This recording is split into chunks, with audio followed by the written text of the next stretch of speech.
Mesdames, Messieurs, ravi de vous accueillir pour ce débat du Cercle des managers de l'immobilier, débat hebdomadaire pendant cette deuxième période de confinement et débat qui colle à l'actualité. C'est notre préoccupation, vous le savez, avec des experts qui apportent leur point de vue à des titres divers. Dès le premier confinement, nous avions évoqué la possibilité d'impayés dans l'univers du logement et non seulement, bien sûr, dans l'univers tertiaire ou commercial. De ces risques-là, on a parlé à la première heure, mais on a beaucoup moins parlé des risques d'impayés dans le domaine de l'habitation. Désormais, et depuis quelques semaines, cette réflexion, cette crainte, l'utilité de prévenir ce risque-là, d'ores et déjà d'imaginer des solutions, des traitements, et dans le champ public. La ministre du Logement a créé un observatoire, on va en parler tout à l'heure très précisément. Elle a également donné une mission à un député pour prévenir les expulsions, l'expulsion étant le degré ultime de la dégradation de la relation locative.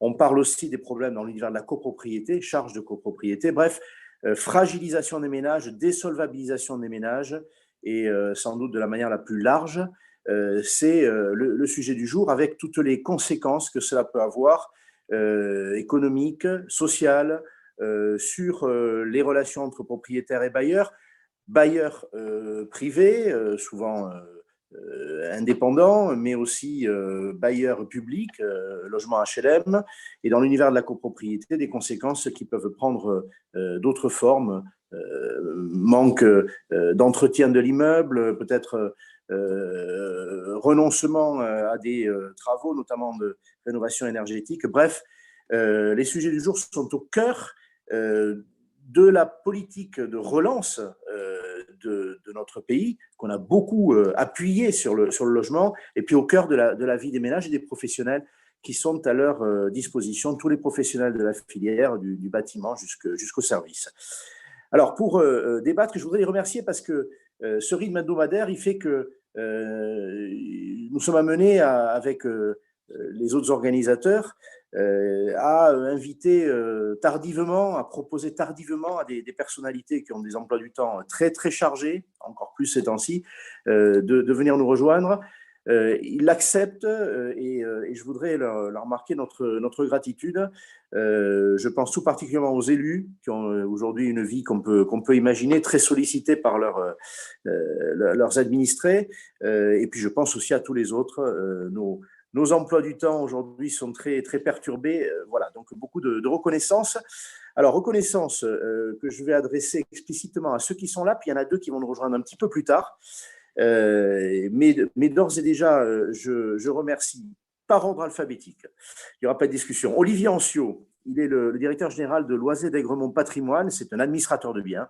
Voilà, donc c'est un acteur et un grand témoin de ce qui se passe dans le parc locatif privé.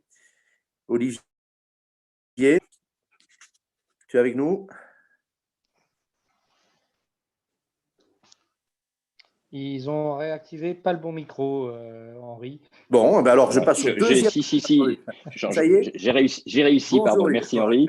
Bonsoir à tous et ravi d'être avec vous.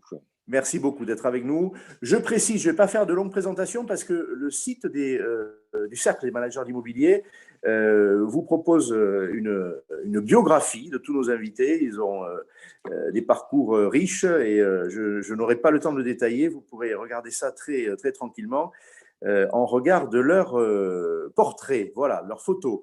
Un autre Olivier, administrateur de biens, allez, je malmène l'ordre alphabétique, c'est Olivier Safar. Olivier Ancio va nous parler de gestion locative. On a voulu vraiment que chacun soit dans son hyper spécialité. Et Olivier Safar, c'est un homme de la copropriété, on le sait. Il préside la commission copropriété de l'UNIS, l'un des deux grands syndicats de syndics de copropriété. Il est aussi le président de Caliesser, cette association, il nous en dira sans doute deux mots, qui a vocation à se préoccuper des copropriétés les plus fragilisées, voire celles qui ont déjà basculé. Bref, à plusieurs titres, et puis comme gestionnaire professionnel lui-même, il avait sa place avec nous. Merci Olivier d'être avec nous. Olivier Safar. Merci et bonsoir à tous. Merci. Je continue avec Michel Fréchet. Alors Michel, je l'accueille avec beaucoup de plaisir, d'abord parce que voilà, c'est une relation professionnelle très ancienne et très riche que j'ai avec lui. Pardon de parler à la première personne. Il est le président de la Confédération Générale du Logement. C'est l'une des grandes associations représentant les locataires, pas la moindre, la plus ancienne, hein, créée, inspirée par l'abbé Pierre. Voilà, et Michel va pouvoir témoigner de la situation des locataires, puisque son association, évidemment, est là pour écouter leurs difficultés et accompagner leur situation. Merci beaucoup, Michel, d'être avec nous. Eh bien, c'est avec beaucoup de plaisir que je te retrouve après quelques années de passage derrière une planète plus importante. Absolument, absolument. Voilà. Et puis voilà, une tendresse particulière, allez, j'ai le droit de le dire, c'est le droit de l'animateur. Hein. On a en commun avec Michel d'avoir commencé notre vie comme instituteur. Voilà. Et je pense que ça compte dans le regard qu'on peut avoir sur la situation, sur les choses. Merci beaucoup d'être avec nous. Nous aurons également à nos côtés, alors c'est un élu, allez, là encore, je parle en mon nom, mais franchement, ça n'est pas contestable, qui est un grand spécialiste de la politique du logement et puis surtout de l'action publique locale. Xavier Lemoine, il est le maire de Montfermeil. Il a beaucoup fait pour sa ville, il l'a transfiguré. Montfermeil a longtemps été assimilé à une ville dans laquelle il y avait beaucoup de problèmes de logement, de copropriété dégradée, mais aussi de parcs locatifs en difficulté. Et pour ces raisons-là, il était normal qu'on l'invite pour qu'il nous donne un regard d'élu local d'une ville très significative de la région capitale et plus largement avec les compétences qu'il a sur la politique du logement. Merci beaucoup, Xavier, d'être avec nous. Merci de votre invitation. Merci beaucoup. Un plaisir. Alors, on aura avec nous, ils vont nous rejoindre Rosine Ponant, qui est la directrice générale de l'Association nationale d'information sur le logement, l'ANIL, le réseau des ADIL, qu'on ne va pas présenter devant des participants qui sont tous avisés des questions de logement. Et on aura avec nous, un petit peu plus tard, quand il le pourra, il va sortir d'une réunion qu'il pilote, le sénateur Hervé Marseille, élu local également, président du groupe de l'Union centriste au Sénat, et qui compte aussi parmi les maires très avisés des questions de logement, et un maire bâtisseur, voilà, je le dis volontiers, comme l'est Xavier, donc des maires qui, de ce point de vue-là, ne souffrent pas de critiques. Alors, je vais passer la parole à mes co-organisateurs. Vous savez, on a créé, lors du premier confinement, cet espace de débat avec Émilie Jousset, qui préside l'UNIS du Grand Paris, avec Benjamin Darmouni, François-Emmanuel Borel, qui sont auprès d'elle pour piloter ce pôle territorial de l'UNIS. Je rajoute que le cercle désormais est détaché de tout lien particulier avec les syndicats. On est complètement œcuménique et on en est peu fiers. On n'est pas peu fiers. Donc, Émilie, je te laisse nous accueillir et puis à ta suite, Benjamin et François-Emmanuel. Et on entre dans le vif du sujet. Merci Henri. Oui, effectivement, on a voulu, c'est ça que les managers de l'immobilier, au-delà des clivages ou voilà, des chapelles personnelles, hors syndicat, hors ALPA. Le but, c'est de débattre sans tabou, franchement. Et c'est vrai que dès le premier confinement, comme tu l'as dit Henri, on a évoqué ce problème des impayés, puisqu'on était persuadé que cette crise allait être plus importante qu'elle ne paraissait dès le début et avoir des répercussions sur les loyers d'habitation. Effectivement, aujourd'hui, on entend encore des thèses un peu dissonantes entre confrères et personnes qu'on rencontre au quotidien dans l'exercice de nos métiers ou de nos actions syndicales. Et c'est pour ça qu'on a voulu aujourd'hui faire un focus précis là-dessus avec chacun d'entre vous. Donc, je vous remercie chacun individuellement de votre participation active et on attend de vous une parole franche et libre. Merci François-Emmanuel, Benjamin, dans l'ordre que vous voulez. Mais il en faut un qui commence. Bon, bonjour à tous. On a connu dans cette période extrêmement difficile, un premier confinement, un deuxième confinement. On n'est pas encore sorti de ce deuxième confinement. On a eu des locataires de locaux commerciaux qui ont beaucoup souffert, qui souffrent encore. Et la répercussion que cela a sur nos métiers, c'est aujourd'hui de grands nombres de demandes de leur part pour que les bailleurs prennent leur parti de cette crise. Des annonces ont été faites par les pouvoirs publics. Elles ne sont pas encore officialisées. Nous n'avons pas encore le projet de loi de finances pour avoir le montant, le pourcentage du crédit d'impôt qui sera offert aux bailleurs. Donc, on répond à nos locataires comme à nos bailleurs qu'on est dans une situation d'attente. Tout cela va avoir quoi comme répercussion? Forcément, ça va toucher l'habitation.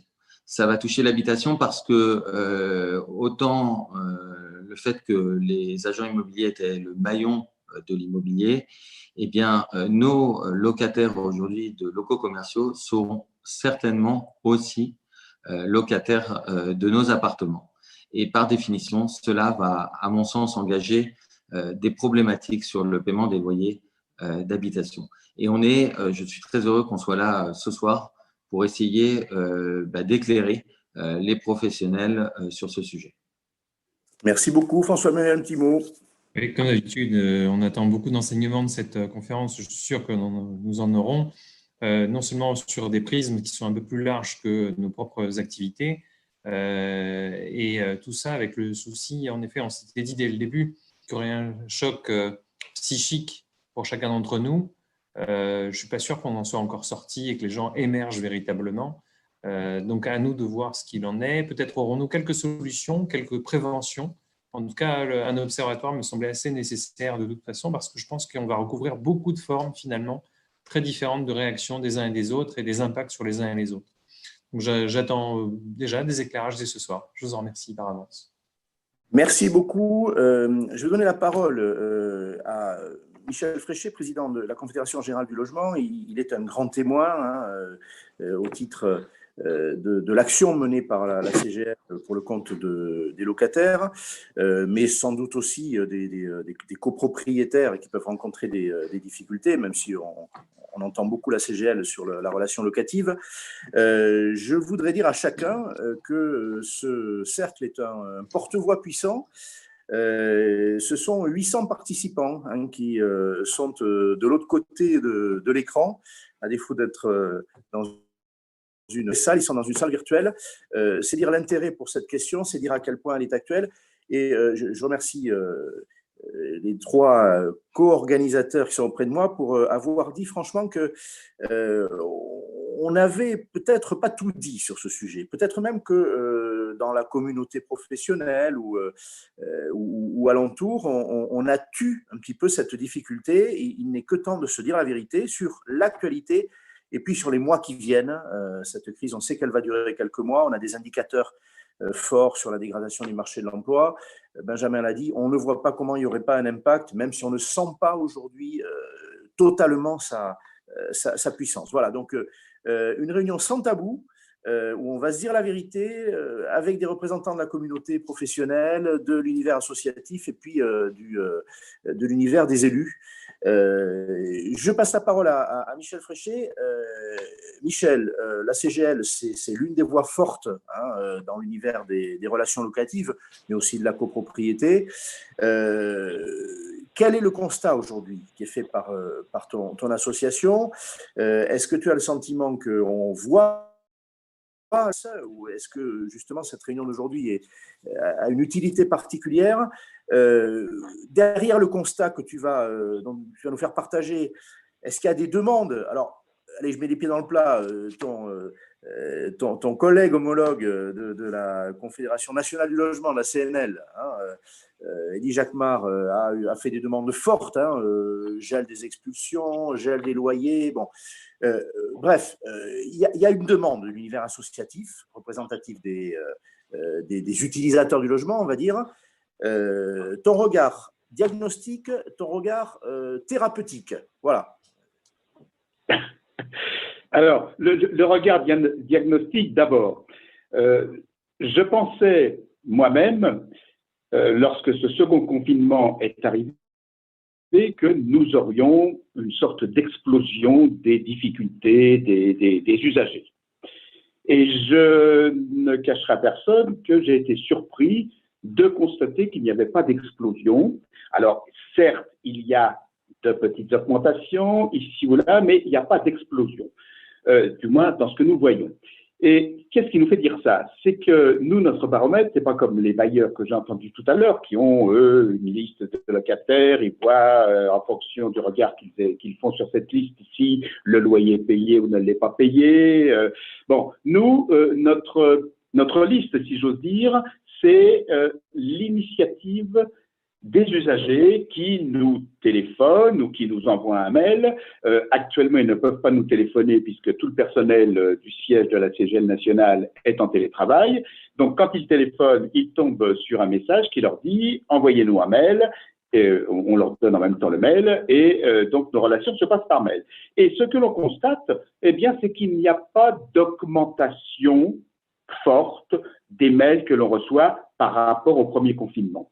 Et surtout, ce que l'on constate aussi, c'est que, en gros, ce sont les mêmes problèmes qu'au premier confinement, c'est-à-dire des locataires qui nous disent « Ah, eh bien, comment est-ce que je fais pour remettre mes clés comment est-ce que je fais pour l'état des lieux du logement que je veux occuper, pour l'état des lieux du logement que j'occupe, etc. » S'il n'y a pas de demande forte concernant des impayés ou des difficultés à payer le loyer. Il y en a, hein, mais ça n'est pas pour l'instant une explosion, ce qui me fait dire et ce qui nous fait dire à la CGL que le plus dur est à venir. Pourquoi n'y a-t-il pas d'explosion selon nous? Probablement suite à diverses mesures qui ont été prises par les pouvoirs publics et qui ont permis, aussi bien dans le domaine économique d'ailleurs, qui ont évité que les choses ne s'effondrent. Je dois aussi souligner que nous avons passé un accord national avec l'USH. On a signé les 5 organisations nationales représentatives des locataires et l'USH. On a signé une charte nationale dans laquelle les uns et les autres s'engagent, et en particulier les bailleurs sociaux, s'engagent à suivre les locataires, à être aidants, je vais dire, durant cette période difficile. Et ce que l'on constate dans le domaine du logement social, mais aussi dans le domaine du logement privé, c'est qu'il n'y a pas, je le répète, une énorme augmentation. Par contre, il y a des choses, mais ça reste extrêmement minoritaire, donc on ne peut pas en tirer des constats d'une manière générale. C'est qu'on nous dit que les droits, enfin les usagers nous disent, nos droits ne sont pas toujours respectés dans cette période. Et on met en avant le confinement. Exemple, on veut contrôler des charges locatives, on nous dit, c'est pas possible, il y a le confinement, etc.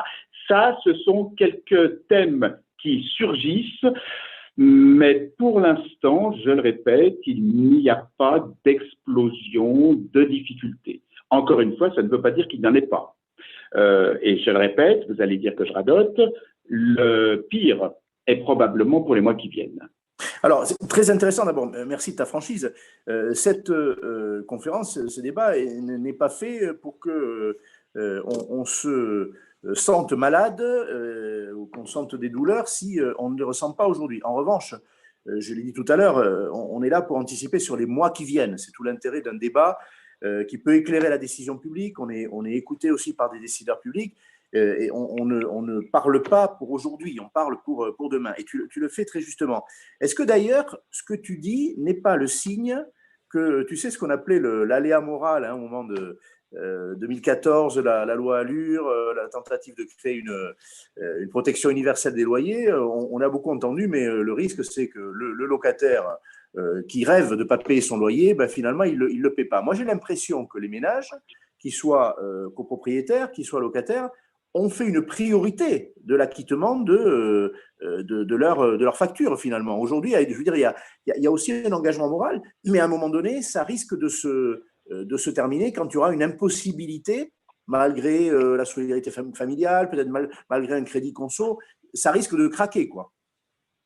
Oui, écoute, j'ai coutume de dire quand je participe à ce genre de débat, bon, je sors un certain nombre de critiques, ce qui est normal, je suis là pour ça. Hein. Enfin, je représente les usagers. Et j'ai coutume de dire que sur les rapports locatifs, dans plus de 90% des cas, les choses se passent très bien. Et donc là, et tu viens de le souligner, je pense effectivement que les locataires, comme les copropriétaires d'ailleurs, sont dans une période où, malgré les difficultés, parce qu'ils en ont, malgré les difficultés, ils mettent un point d'honneur à s'acquitter de leurs obligations, notamment à celle de payer les loyers ou encore à celle de s'acquitter des charges de copropriété.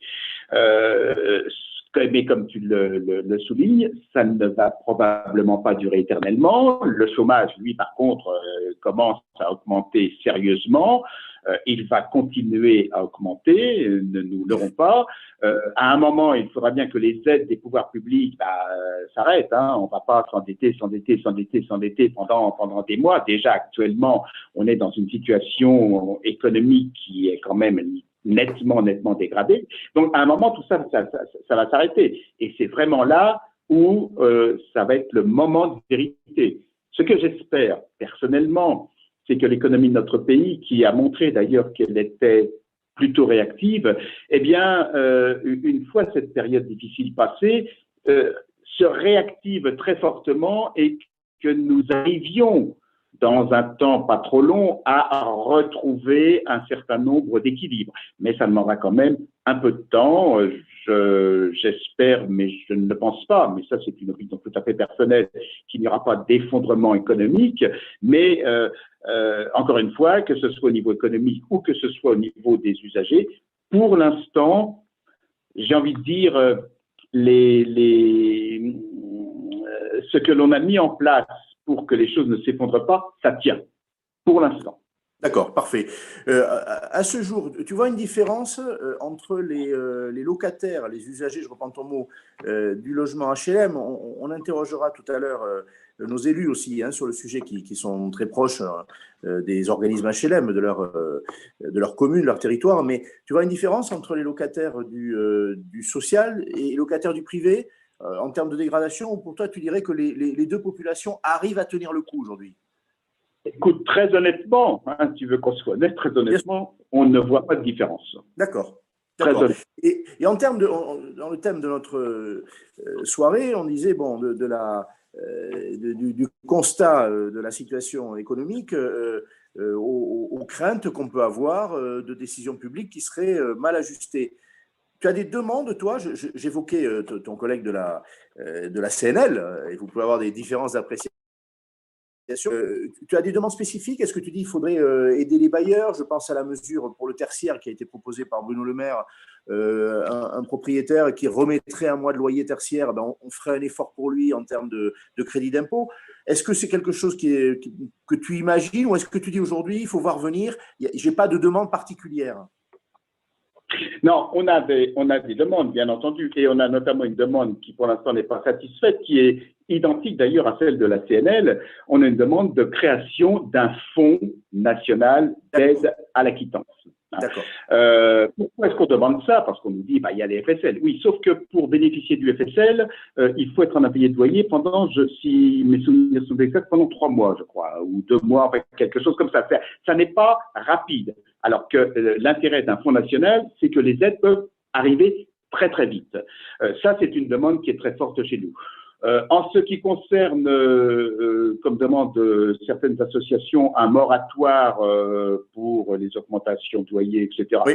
J'avoue qu'on n'est pas contre, mais je rappelle aussi qu'on est dans une période, alors là je comprends le moratoire d'augmentation des loyers et celui des expulsions, on est dans une période de trêve hivernale, donc pour l'instant il n'y a pas d'expulsion physique, mais pour avoir entendu un représentant des huissiers de justice, il constate, lui, qu'il y a quand même une augmentation des expulsions et que probablement à la fin de la trêve hivernale, là, on découvrira une certaine montée des expulsions locatives. Ça, c'est un risque qui inquiète tout le monde et à commencer par nous, bien entendu.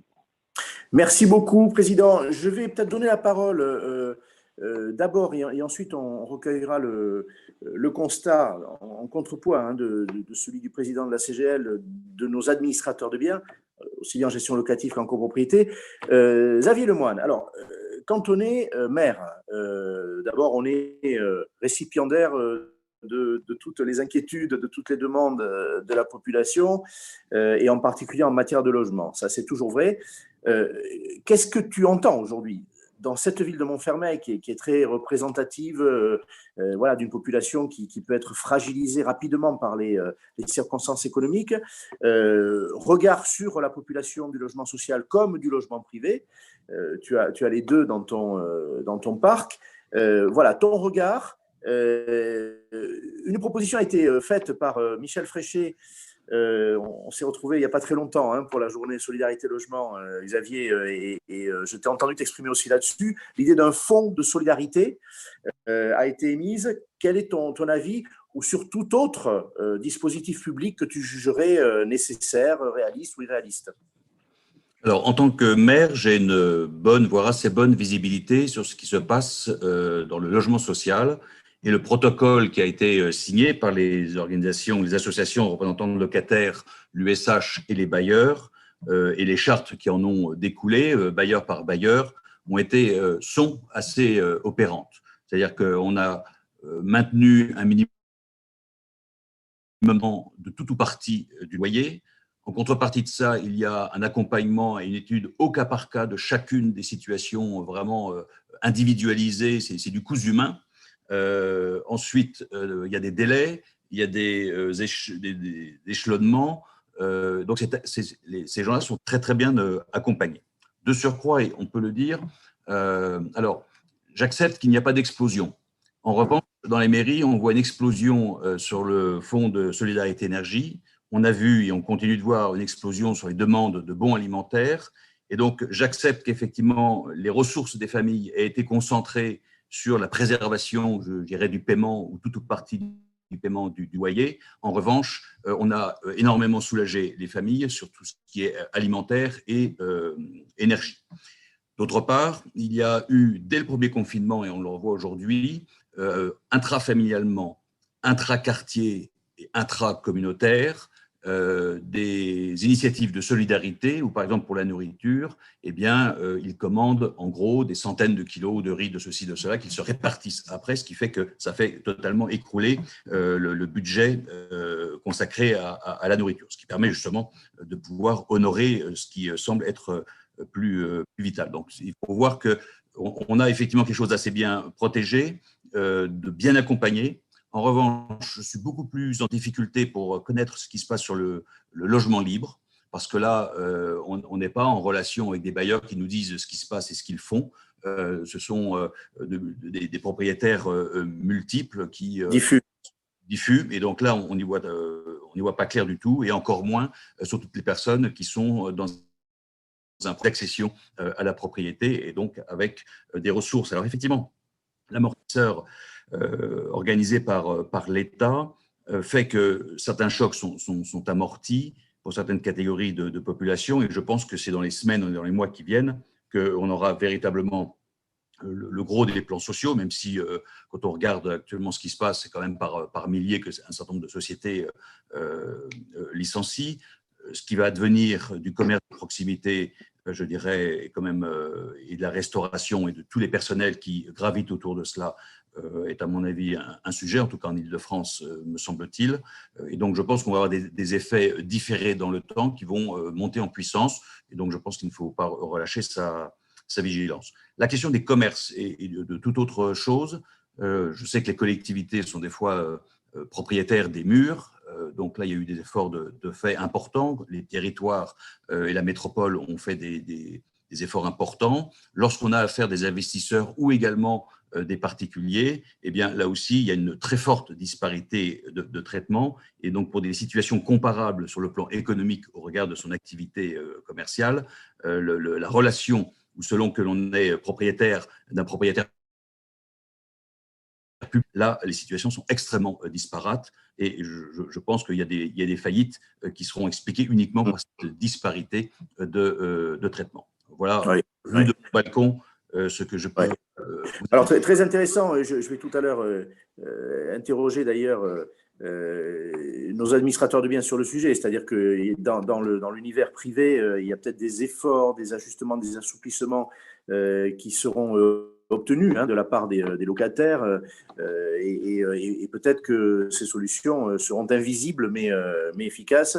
On voit qu'il y a une vraie différence entre ceux qui vont trouver des solutions entre eux et ceux qui ne vont pas en trouver. Sur les dispositifs publics, ta réaction. Alors aujourd'hui, il y a plusieurs sujets. Il y a la question des aides de personnalité au logement, aides qui avaient été réduites. Désormais, on a une contemporanéité, l'appréciation du besoin des aides par rapport aux revenus des ménages. C'est plutôt favorable aux ménages en période de baisse de revenus. Qu'est-ce que tu penses? Est-ce qu'il faut un fonds spécial? Je reprends les propos de Michel Fréchet, mais c'est aussi la demande d'autres organisations de consommateurs. Ton avis sur les dispositifs publics? Je vais redire ce que j'ai effectivement tenté d'indiquer la dernière fois. Je ne suis en rien hostile à des mécanismes de solidarité. Je vois que parfois, trop souvent à mon goût, ça déresponsabilise. Enfin, le mécanisme, je dirais, d'accession et de mobilisation de ces aides est peut-être une tentation à la déresponsabilisation. Et là, on discrédite tout le dispositif. Et donc, oui, à une solidarité accrue, dès lors qu'on a maintenu au maximum la responsabilisation des familles et qu'on n'est pas allé trop rapidement sur des facilités qui ne sont plus supportables et qui viennent, je dirais, rendre difficile l'explication politique de ces politiques de solidarité. Voilà, donc sur une ville comme Montfermeil, j'en ai fait l'expérience, il y a quand même eu, je prends l'exemple de Lannerue, par exemple, 350 millions d'euros d'investis. Quand on a investi 350 millions d'euros sur un quartier, il est normal qu'en retour, on ait un minimum d'exigences. Bien sûr. Exigence ferme. Et auquel cas, je peux justifier les 350 millions d'euros. Mais je pense au parallèle là pour faire comprendre que tout effort doit être protégé par cette responsabilisation qui doit être de mise. Et attention, voilà, je le redis différemment de la dernière fois, mais ça revient à ça. Donc, aucune hostilité, mais attention à ne pas déresponsabiliser. Pour apporter ton propos à la collectivité dont tu as la responsabilité, combien d'habitants à Montfermeil et un petit mot sur la sociologie de ces habitants? Écoutez, il y a 27 000 habitants. Nous sommes pile poil dans le revenu moyen des habitants de la Seine-Saint-Denis, c'est-à-dire 21 000, 22 000 euros par an. Oui. Voilà, même si à l'intérieur c'est très contrasté, mais comme je l'indiquais, j'ai une progression assez forte des revenus et comme des résultats scolaires d'ailleurs dans les anciens quartiers politiques de la ville qui ont bénéficié de restaurations extrêmement lourdes. Et attention, aujourd'hui, c'est dans les grandes nappes pavillonnaires du nord, de l'est et du sud de Paris qui sont des pièges à pauvreté. Jean-Louis Borloo dit que ce sont les nouvelles favelas de France, et je le crains.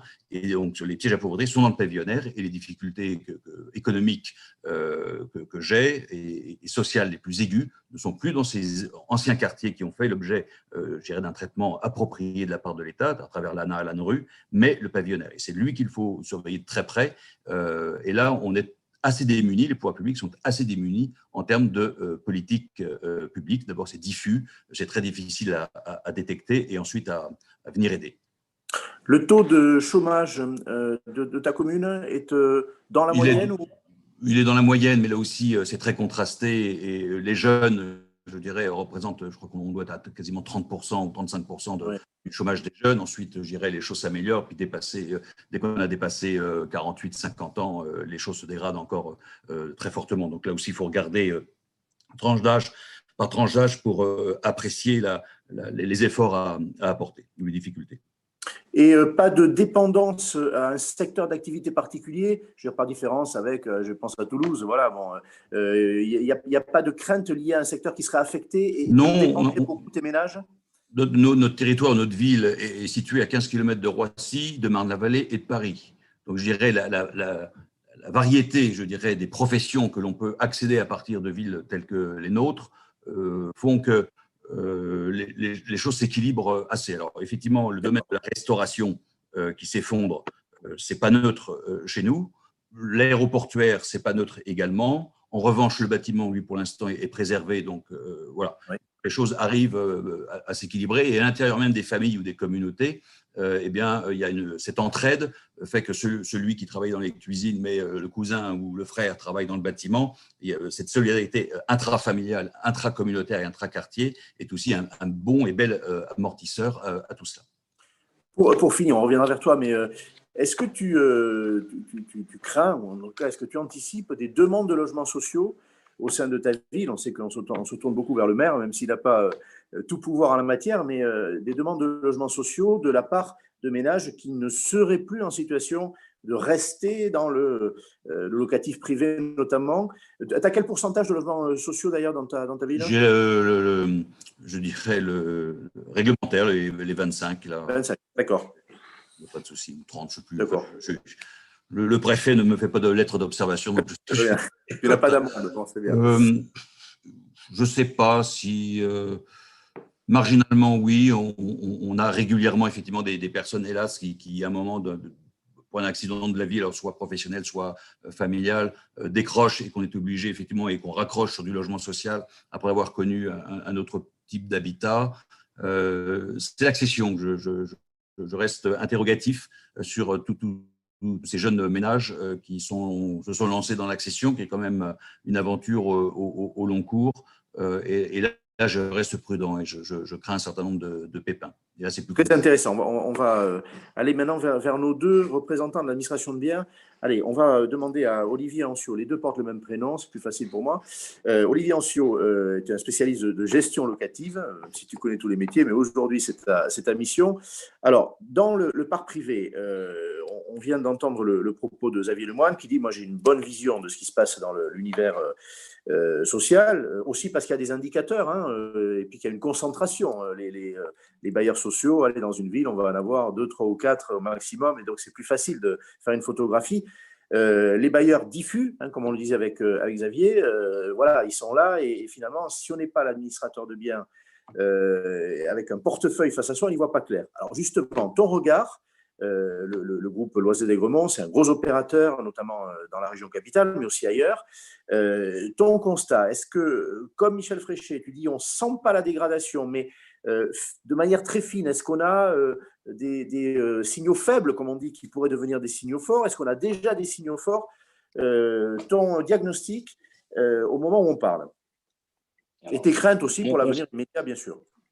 Je vais essayer d'exprimer tout ça de façon la plus concise. Mon constat va concerner avant tout, pour l'activité du groupe Loiselet et d'Aigremont, la région parisienne, là où on est le plus implanté, avec évidemment plusieurs degrés de lecture. Je pense que les différents acteurs qui ont pris la parole avant moi ont fait un constat global avec lequel je suis plutôt en accord, d'une absence constatée à ce jour d'une explosion du taux d'impayés. Mais évidemment, une fois qu'on a dit ça ne suffit pas, puisque la situation recouvre de multiples situations.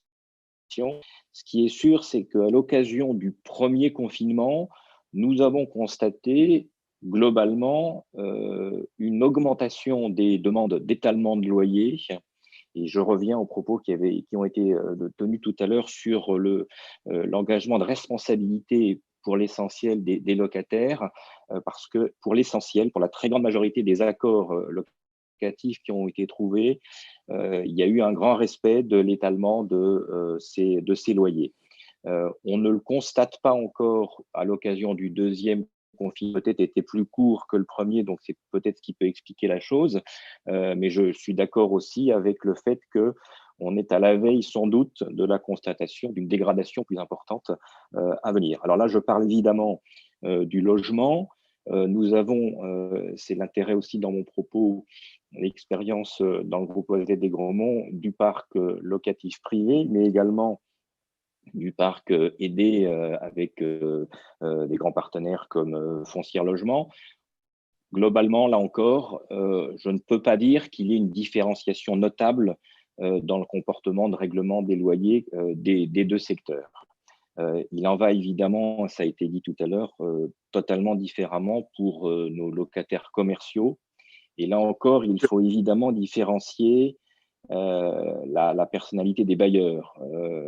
Là où il y a eu beaucoup plus de facilité à obtenir et à contractualiser des accords locatifs, franchise totale ou partielle sur la période, franchise de loyer totale ou partielle sur la période de confinement ou étalement des règlements ont évidemment été beaucoup plus faciles à obtenir avec des grands propriétaires. C'est pas une appréciation, c'est des propriétaires dont c'est le métier, donc foncière ou assimilé, et évidemment beaucoup plus de difficultés avec des plus petits propriétaires dont les revenus locatifs constituent tout ou partie, et parfois une partie très importante de leurs revenus. Puisque la solidarité dans ces conditions-là est évidemment beaucoup plus difficile à faire comprendre à nos bailleurs, d'autant que le deuxième confinement aidant, les raisonnements des locataires du premier confinement qui ont été en partie satisfaits reviennent. Et on a évoqué tout à l'heure les dispositions envisagées dans la loi de finances pour les bailleurs. Là encore, il faut imaginer que pour les petits propriétaires, on leur demande quand même, en termes de trésorerie, des efforts importants, même s'ils vont évidemment, et on l'espère, pouvoir entrer dans le cadre des dispositions qui sont envisagées, mais ils ont quand même apporté un risque pendant un certain nombre de mois. Et je pense que personne aujourd'hui ne peut dire avec certitude quand la reprise économique sera constatée. Bien sûr. Est-ce que tu penses, comme Michel Fréchet le disait, comme Xavier Lemoine, que les difficultés, en tant qu'administrateur de biens, tu dois anticiper ça, sont devant nous à 3 mois, 6 mois, plus qu'on ne les connaît aujourd'hui dans le locatif? Je le crains. Je le crains, effectivement. Je le crains. Alors, est-ce que c'est 3 mois, est-ce que c'est 6 mois? Je ne sais pas, mais très probablement, on constatera une dégradation conséquente sur le printemps 2021. Je le crains. Oui. Les demandes que tu évoquais tout à l'heure, alors bon, il y en a à longueur de temps. Hein, c'est une partie du travail de l'administrateur de biens, de plans d'apurement. Je confirme. Voilà, bon, parce que voilà, des difficultés peuvent toujours surgir dans une vie. Là, il y en a plus que d'habitude. Tu évoquais le premier confinement. C'était des ménages dont le lien avec l'activité était immédiat, c'est-à-dire en clair, plutôt un restaurateur qui était empêché de travailler, c'est toujours le cas. Et donc, son loyer, il y a un lien immédiat, il ne peut pas le payer. C'était la typologie de ceux qui, même s'ils ne sont pas statistiquement très heureux, sont en difficulté ou l'ont été ces derniers mois. Oui, bien sûr, il y a un lien assez direct, effectivement, entre la dégradation de l'activité économique du locataire et son impossibilité ou sa grande difficulté à couvrir le loyer. Bien sûr, il est évident que la communauté, si j'ose dire, des salariés a été plus protégée dans ces conditions et a donc, dans la très grande majorité, régler son loyer sans véritable difficulté, parce qu'il disposait par ailleurs des dispositifs qui ont été notamment mis en place par le gouvernement. Donc, bien sûr, ceux qui économiquement sont les plus fragiles vont être les premiers à avoir des difficultés et à revenir vers nous pour demander des aménagements. Ça, c'est très D'accord. Ton regard sur… Alors, on parlait des dispositifs. On a parlé notamment avec le maire qui s'est exprimé juste avant, et puis je ferai s'exprimer bien sûr l'autre élu parlementaire qui nous rejoindra quand il sera avec nous, mais dispositif public, c'est une chose, et puis un dispositif privé, ou semi-public. Je pense évidemment à la garantie Visale, je pense aux produits de garantie contre les impayés de loyer. Ton groupe, j'imagine, en distribue et protège les propriétaires bailleurs. Ton avis sur ces produits-là aujourd'hui, est-ce qu'ils seront bien utiles? Est-ce qu'ils vont devoir jouer? Est-ce que tu incites, j'ai entendu des administrateurs de biens dire aujourd'hui, dans cette période où le risque est peut-être devant nous, on dit à nos propriétaires, vous n'aviez pas voulu vous garantir, faites-le, il est encore temps. Oui, bien sûr. Je crois que c'est une récente étude publiée par Se Loger qui concluait que près de la moitié des bailleurs avaient la volonté de couvrir ce risque et de mieux se couvrir en termes d'impayés de loyer. Donc, c'est effectivement le moment. Alors, je ne reviens pas sur tout l'intérêt de la garantie Visale, quoique elle ne s'applique pas à toutes les locations et à tous les locataires. Je vous confirme effectivement, sans publicité outrageuse, que notre groupe propose… voilà, par l'intermédiaire d'un grand assureur, ce type de couverture, différencié d'ailleurs entre le logement et les baux commerciaux.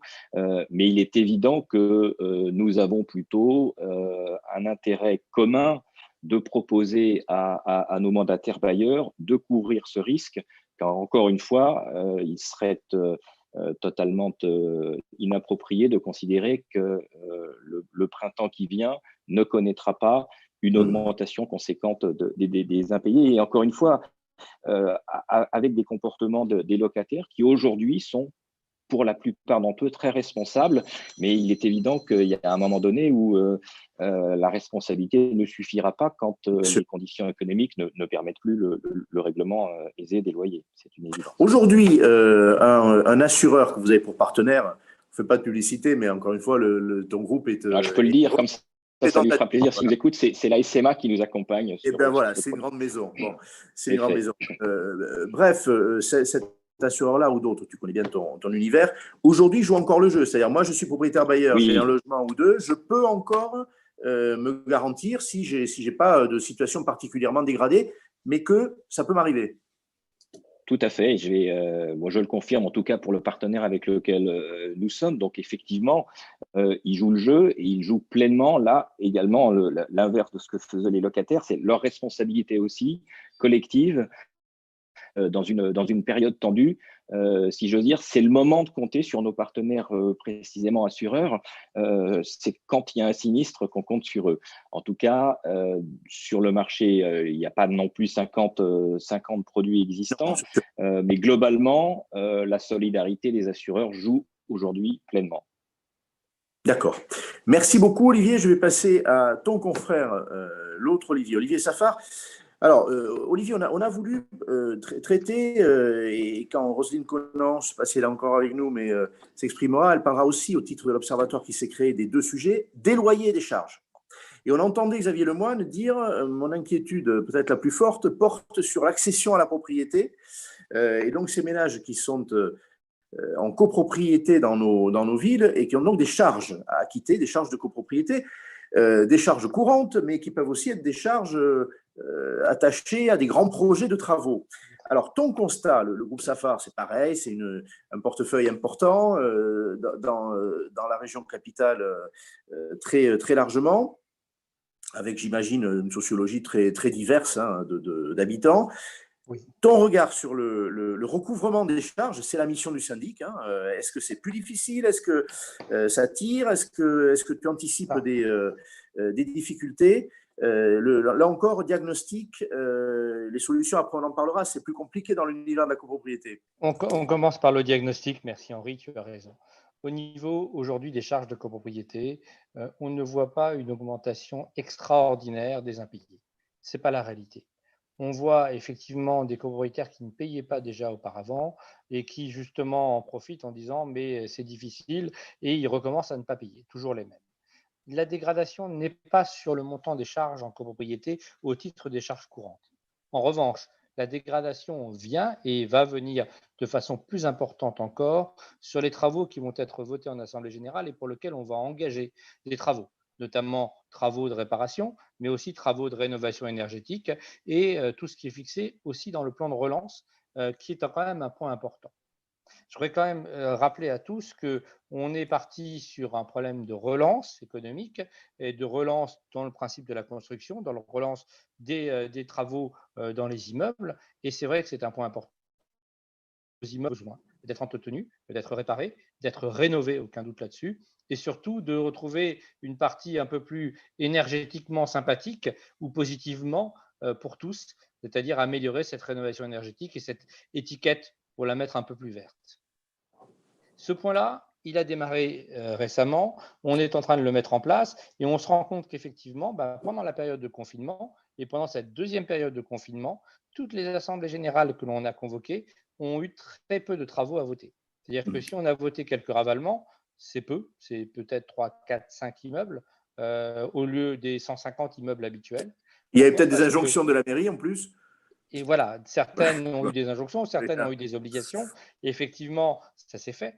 Mais globalement, la plupart des immeubles ont décidé dans leur assemblées générales de reporter ces points, pour deux raisons. Première raison, c'est que nos assemblées générales en présentiel, très peu. Beaucoup d'assemblées générales en vote par correspondance, certaines pour des petites copropriétés en visioconférence, mais pas trop nombreux, parce que dès qu'on est plus de 5 ou 6 personnes, plus personne ne s'entend, plus personne ne s'écoute, et les votes, bien évidemment, ne sont pas clairs, ni d'un côté ni de l'autre. Ça, c'est un premier point. Deuxième point, c'est qu'ils ont voulu tous faire très attention aux dépenses pour ne pas se retrouver en difficulté.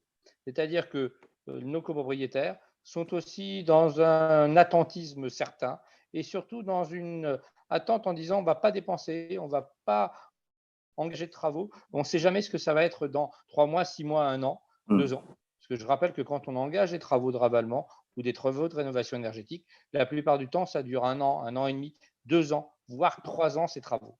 Et les copropriétaires ont une peur très clairement indiquée sur ces travaux à réaliser sur 1 an et demi, 2 ans ou 3 ans. Quand tu parles d'ailleurs de ces copropriétaires, tu le fais de façon générique, ce qui est normal.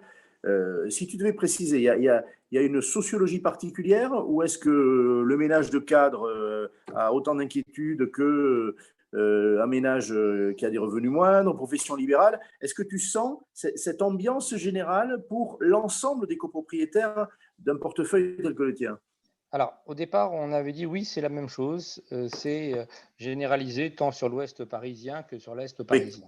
Oui. Aujourd'hui, on le voit un peu plus sur l'ouest parisien, où on a l'impression qu'on a personnes qui sont non plus uniquement des cadres ou des salariés, mais qui sont aussi des professions libérales, qui sont des commerçants, parce que certains de nos copropriétaires sont commerçants, parce que c'est la réalité, ils sont propriétaires de leurs appartements, et quand il y a des travaux engagés, ils me répondent, on va attendre Monsieur Safar, pour l'instant on est inquiet, le PGE nous a permis de tenir, mais est-ce qu'on tiendra aussi longtemps qu'il le faudra?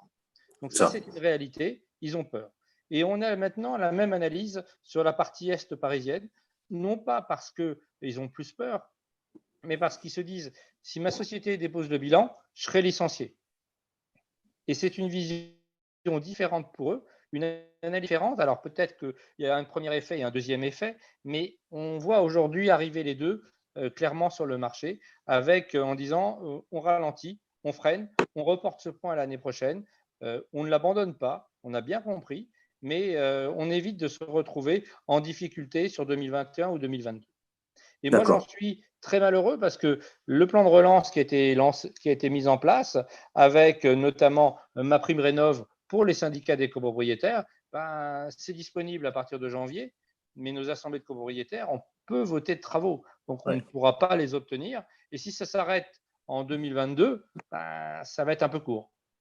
Tu évoquais aussi les modalités des assemblées générales qui sont aujourd'hui dégradées, c'est-à-dire en tout cas, j'assume ce mot, c'est ou par correspondance ou en visio. Bon, toi, tu prêtes au vrai débat qui a lieu dans une vraie assemblée générale la vertu aussi de pouvoir convaincre, embarquer plus que les autres modalités. Oui, c'est très important. Quand on a des travaux importants dans une assemblée générale, vous avez le conseil syndical qui est présent, qui a été moteur avec le syndic, mais vous avez souvent l'architecte ou le bureau d'études.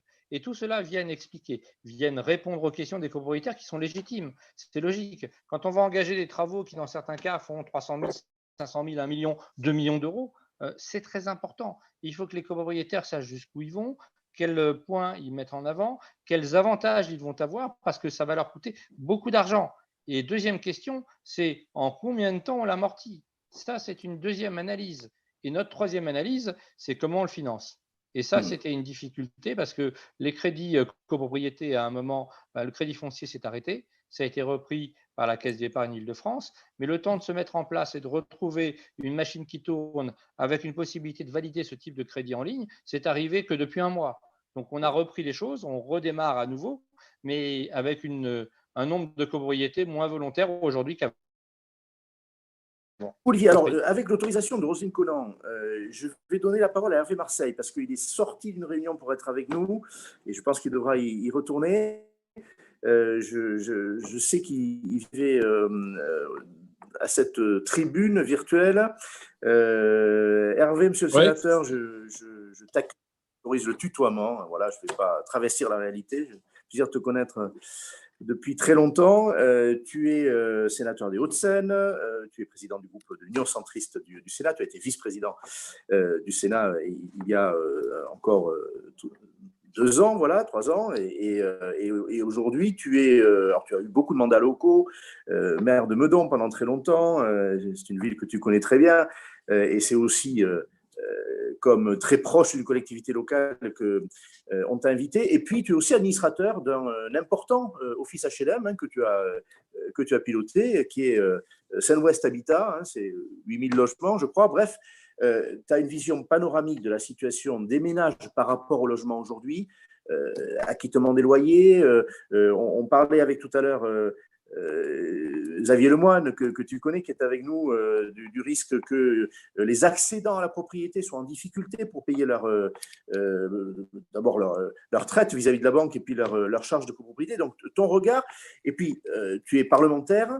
On rappellera que la ministre du Logement, non seulement a voulu observer précisément, mais a donné une mission aussi à ton collègue de l'Assemblée, Nicolas Desmoulins, pour prévenir les expulsions, c'est-à-dire qu'il faut peut-être se préparer à des décisions publiques particulières.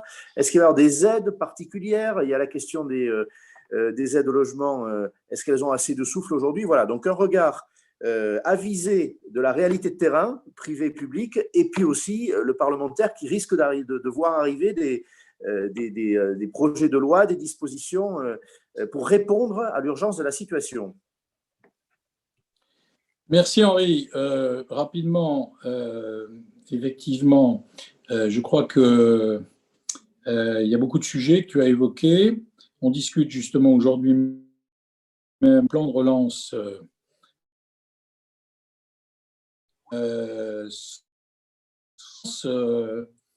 il est indispensable, les autres mesures aussi d'ailleurs, mais il est un peu tardif parce que depuis le mois de juillet, on ne cesse de demander le plan de relance.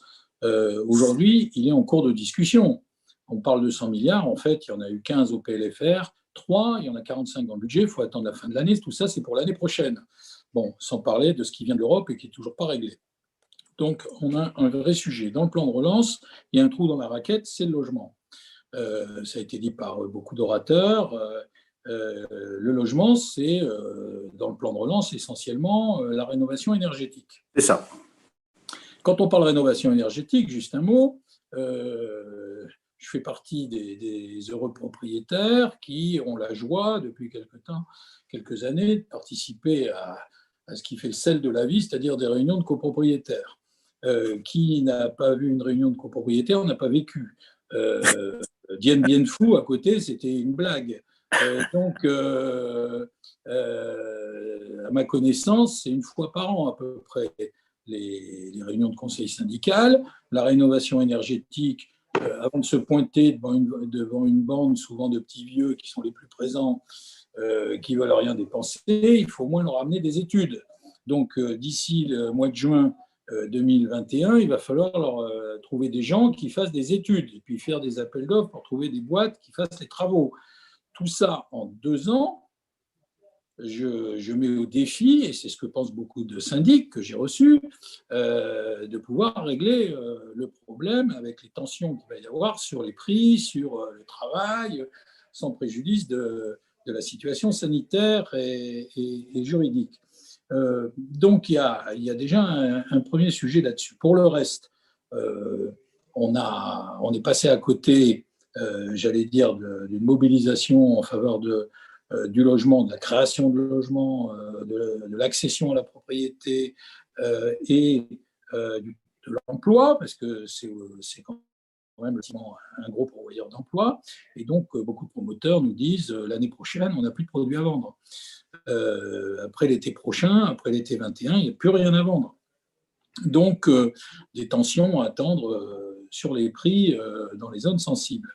Alors, il y a un premier combat qui est d'essayer de faire rentrer des propositions vis-à-vis du gouvernement pour la création de logements et pour l'achat, notamment pour les primo-accédants.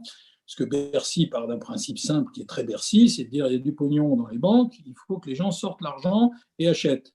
Oui, sauf que les primo-accédants ne sont pas nécessairement ceux qui ont des économies. On rappellera, je me permets là d'illustrer ton propos parce qu'effectivement, ça n'a pas été assez dit.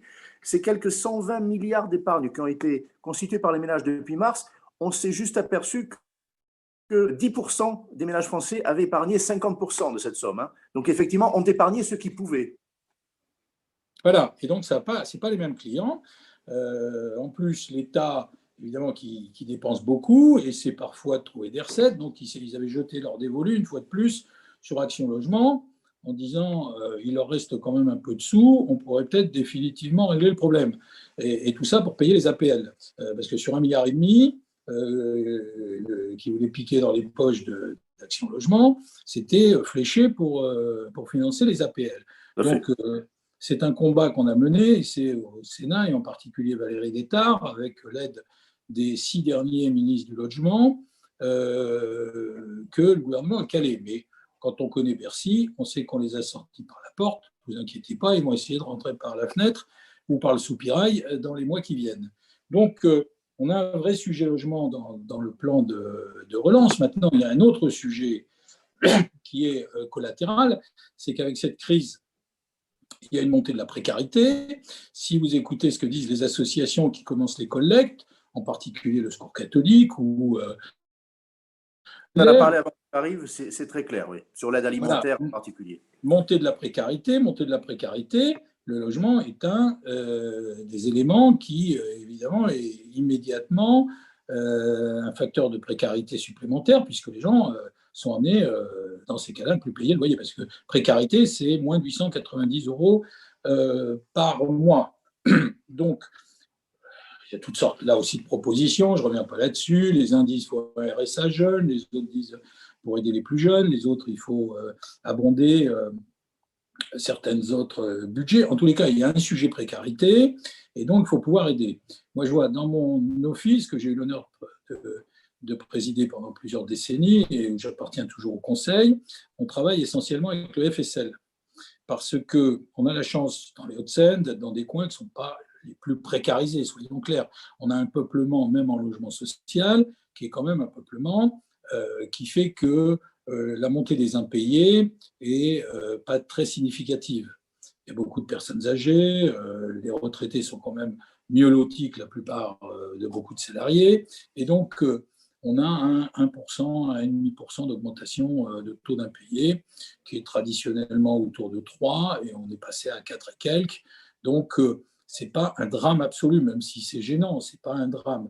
Et on essaie de travailler avec les collectivités et le FSL en déplafonnant le FSL et en modifiant le règlement du FSL, là où il fallait payer 3 mois pour pouvoir être réintégré dans le FSL, c'est-à-dire que vous ne payez pas le loyer, vous devez de l'argent, et on vous disait si vous payez 3 mois, on vous fait un dossier FSL. On est tombé à 1 mois. D'accord. En disant, vous payez 1 mois et même si vous devez 4 ou 5 000 €, on vous fait rentrer dans le FSL. Donc je pense qu'il y a une piste pour les départements et les collectivités moyens, parce que tous les départements et les collectivités ont l'air là-dessus, surtout avec la montée du RSA. Donc il faudra peut-être trouver avec l'État un moyen d'abonder le FSL, parce que je crois que de toute façon, pour combattre la précarité, il faut aller là encore en proximité. On ne peut pas faire des plans généraux, nationaux, en passant par les préfets, etc. Je pense que ceux qui connaissent la population sont les collectivités, avec les offices ou avec les bailleurs de toutes sortes. Et donc, c'est en proximité qu'on peut finement détecter les situations et travailler sur les dossiers de façon personnalisée. Et là, on le fait déjà pour toutes sortes de sujets, pour payer les factures d'eau, pour payer les factures même de loyer, déjà. Pardon. Et donc, je pense qu'il faut rechercher la proximité, parce que de toute façon, et c'est ce qu'on demande aussi à l'État dans le cadre du plan de relance, c'est si on veut que ça soit adapté à chaque territoire, il faut que ça soit avec les élus et dans les départements. Le fameux couple préfet-maire, en tous les cas élus locaux, parce que tout ce qui est global et macroéconomique met un temps fou, c'est de la paperasse, et il y a beaucoup de gens qui passent à travers les mailles du filet. Donc je pense qu'il faut aller en proximité. Nous, on a choisi de travailler avec le FSL. Je pense que c'est un axe, d'autres auront certainement d'autres propositions. Donc voilà les quelques mots rapides que je pouvais t'exprimer. C'est très clair. Juste une chose en relation à ce que tu viens de dire, les départements qui ont la responsabilité de l'action sociale, très, très largement, tu le disais, tous ne vont pas avoir les moyens. Alors, on a entendu la maire de Paris, Paris a le statut particulier d'un département, demander une augmentation des droits de mutation, sachant que Paris flèche vers le logement. Est-ce que tu imagines que d'autres départements vont vouloir monter la fiscalité pour avoir les moyens de l'action, notamment envers le logement? Ton regard, tu as été conseiller, on disait général à l'époque, on dit départemental aujourd'hui dans les Hauts-de-Seine. Ton avis, ton anticipation, et le Sénat représente largement les collectivités territoriales. Je pense que les départements sont, pour beaucoup, la moitié au moins, sont en situation de dépôt de bilan à cause du RSA. Il y a une montée, il y a 9000 dossiers par jour de RSA déposés. Beaucoup de départements étaient déjà dans la difficulté. Avec cette situation nouvelle, c'est directement l'État maintenant qui, pour un certain nombre d'entre eux, paye. Donc, je pense que si l'État doit intervenir, c'est de trouver le moyen qu'il abonde déjà les problèmes globaux sociaux des départements. Ça, de toute façon, il ne fera pas l'économie d'une décision. Ce qui est pour moi un crève-cœur, parce qu'on ne peut pas à la fois militer pour la décentralisation et dire, parce que c'est un échec de la décentralisation, de dire les départements n'ont plus les moyens d'assurer la compétence sociale. Donc, on en appelle à l'État, parce que l'État est devenu un puissant fonds. Donc, à partir de là, il faut trouver le moyen d'abonder les dossiers logement, par exemple, pour que, dans le cadre des conventions FSL, ou alors de façon à ce que le département puisse assumer, j'allais dire, sa compétence et sa vocation sociale, en lien avec les collectivités. D'accord. Dernière chose rapidement, et on te libère. L'accession à la propriété dans le parc HLM, tu as des responsabilités au sein d'un office important. Est-ce qu'elle va être mise en échec par les circonstances économiques? On sait que c'était un cap aussi que souhaitait le gouvernement, puis ça fait longtemps qu'on le souhaite. Est-ce qu'il faut oublier cet idéal de l'accession sociale et des 50 000 opérations par an? Je crois que c'était la perspective, ou est-ce qu'on va quand même y arriver dans les 2-3 ans qui viennent? Moi, je n'ai jamais été fanat de ce machin-là, en tous les cas pas dans le collectif. Là où il y a du logement individualisé, des petits pavillons, etc., pourquoi pas, nous c'est ce qu'on a fait. Je pense que ça va buter. Sinon, dire à la propriété, par priorité, ce qu'on fait dans certaines communes, on réserve aux locaux des prix intéressants pour qu'ils puissent accéder à la propriété. On s'aperçoit que les gens qui font ça sont souvent des gens qui ont des moyens par définition limités, donc c'est fait pour ça, mais ils tirent au maximum pour pouvoir acheter. Et ça devient compliqué après, parce que c'est très tendu dans leurs finances. En général, moi, je n'ai pas vu beaucoup d'opérations qui marchaient bien dans ce cadre-là. Je pense que les ventes, ceux des offices qui vendent, ceux des bailleurs qui vendent, très bien, tant mieux s'ils veulent vendre et qu'ils y arrivent. Je pense que le sujet, il est bancaire, parce que même chez les promoteurs qui vendent, beaucoup de promoteurs me disent qu'à peu près 40% de ceux qui avaient déposé des dossiers l'an dernier, cette année, ils ne pourraient plus les déposer, parce que les banques ont resserré les ratios et elles-mêmes deviennent extrêmement, j'allais dire, frileuses et précautionneuses, justement à cause de cette montée de la précarité et des précautions. Donc, le sujet, ce n'est pas tant la vente que l'achat. Et là, il y a un problème. Et c'est pour ça qu'il faut qu'on revienne sur les aides que l'État peut prodiguer pour garantir, pour inciter, notamment les primo-accédants. Mais pas que. Merci, monsieur le sénateur. Merci. À ta disposition. Voilà, de nous avoir consacré ce temps. Et puis, tu vas revenir vers ta réunion, celle que tu as quittée. Merci encore. Bonne fin de réunion. Roselyne Conan nous joint, elle était patiente, mais c'est normal devant un élu, un parlementaire. Il y a on accepte des retards. En tout cas, merci à toi, Roselyne, de l'avoir fait. Je crois que tu es avec nous. Je n'ai pas encore vu ton visage, mais j'ai eu un message. Tu es directrice générale de l'ANIL, c'est le réseau des ADIL. De toute façon, dans un débat sur la situation des ménages, l'évolution de la situation des ménages, on ne peut pas ne pas penser au réseau des ADIL. Mais là, en plus, l'ANIL a reçu une mission express de la part de la ministre chargée du logement, Emmanuelle Wargon, de bâtir avec des partenaires, et tu vas nous dire exactement quel est ce chantier qu'il faut mener à bien toutes affaires cessantes, de bâtir un observatoire sur les impayés de loyers et de charges. Donc, on est au cœur de notre sujet. Alors, on a eu, avant que tu n'arrives, mais tu as peut-être déjà entendu des propos diagnostiques, on a eu des avis d'administrateurs de biens, gestion locative copropriété, l'avis de Michel Fréchet à la tête d'une grande association de consommateurs. Le regard aujourd'hui de l'ANIL, il y avait déjà eu des propos de ta part, de la part de responsables de l'association, et puis maintenant il y a cet observatoire. Qu'est-ce qu'on peut dire, qu'est-ce qu'on constate, et quels sont les outils très concrètement qui sont en train d'être mis en place? Oui, bonsoir à toutes et tous. Très heureuse d'être parmi vous. Alors, concernant effectivement ce regroupement de données, cette volonté de la ministre de mettre en place cet observatoire des loyers impayés et des charges. Alors, peut-être resituer un peu dans le contexte, c'est un travail qui était déjà mené depuis le mois d'avril.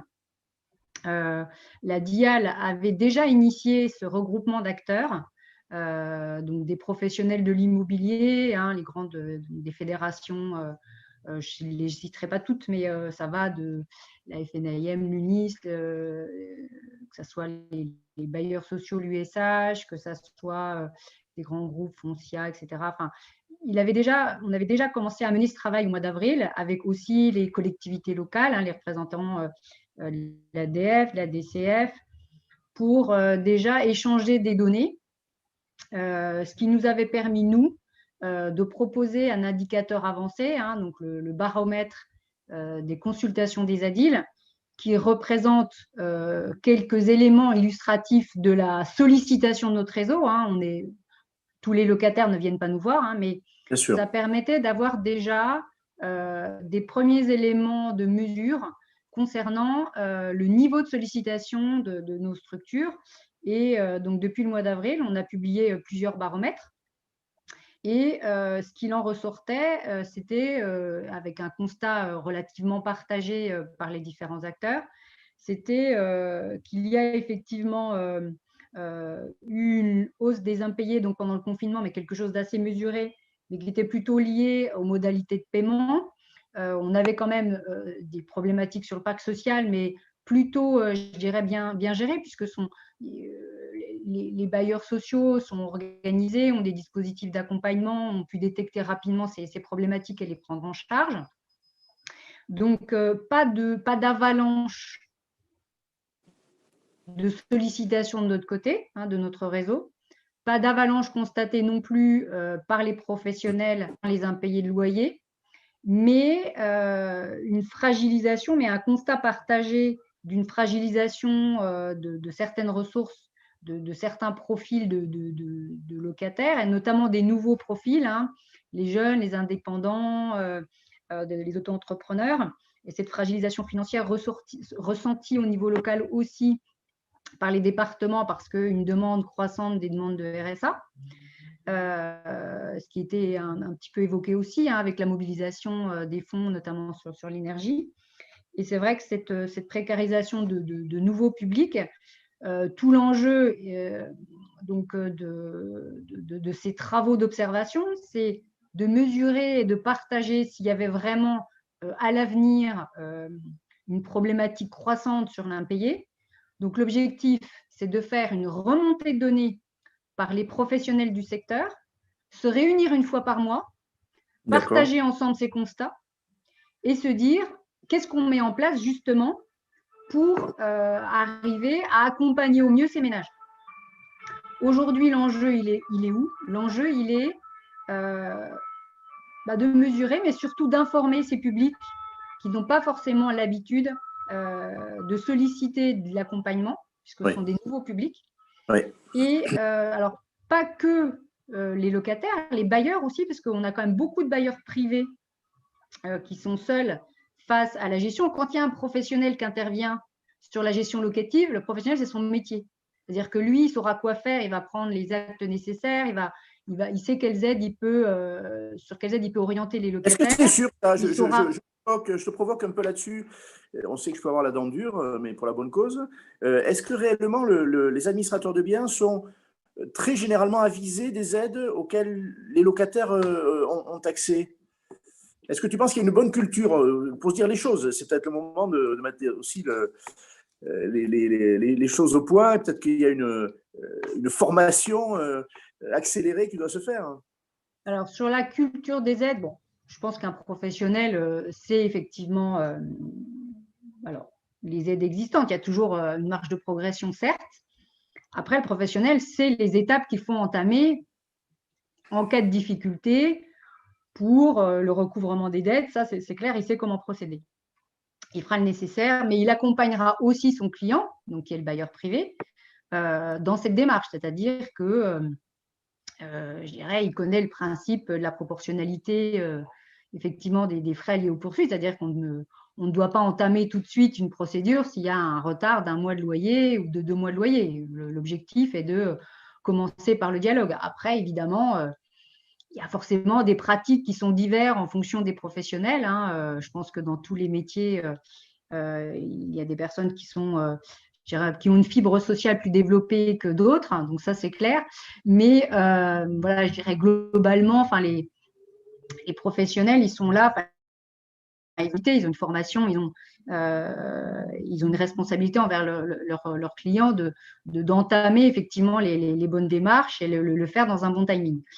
On n'est pas à l'abri des pratiques abusives, on n'est pas à l'abri, mais ça, de toute façon, tout le monde le sait. Mais ça reste, à mon sens, marginal. Donc, c'est vrai que l'enjeu aujourd'hui, je pense, c'est vraiment de porter à la connaissance de ces bailleurs et de ces locataires qui entrent dans une fragilité financière, les bonnes démarches. C'est vraiment ce qu'il faut. Le leitmotiv, c'est ne pas rester seul et agir vite, c'est-à-dire se mobiliser rapidement lorsqu'on est confronté à un impayé, et puis solliciter rapidement les modalités, les dispositifs d'aide qu'on connaît, qu'elles soient nationales ou qu'elles soient locales. C'est vrai que les ADIL, à ce niveau-là, par leur connaissance des dispositifs locaux, parce qu'un FSL par rapport à un autre n'a pas forcément les mêmes modalités, il y a des modalités communes, mais il y a quand même des dispositifs spécifiques. Donc tout l'enjeu, c'est justement d'informer ces locataires et ces bailleurs pour que rapidement ils puissent mettre en place des aides à la solvabilisation du locataire, et puis éviter à tout prix l'expulsion, puisque l'expulsion, je pense que c'est un échec à la fois pour le locataire et le bailleur, puisque l'enjeu, ce n'est pas mettre quelqu'un dehors, c'est qu'on puisse rester dans les lieux, qu'on paye son loyer et que tout se passe bien. Je pense que c'est le souhait de tout le monde.